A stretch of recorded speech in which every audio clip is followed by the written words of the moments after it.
নারীদের রানী বলা হয়, কিন্তু তাদের উপযুক্ত রাজত্ব দেওয়া হয় না।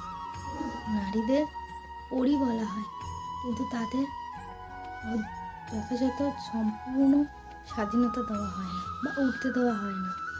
মেয়েদের লক্ষ্মী বলা হয়, কিন্তু তাদের সম্মান দেওয়া হয় না।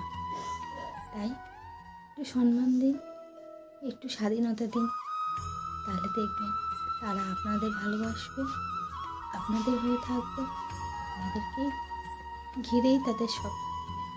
একটু তাদেরকে সাহায্য করুন, পাশে থাকুন, দেখবেন তারাও আপনাকে ঘিরেই সব করবে, আপনার সাথেই থাকবে, আপনাকে ছেড়ে কোথাও যাবে না। শুভ সকাল বন্ধুরা, কেমন আছে সবাই? নতুন দিন শুরু হয়ে গেল।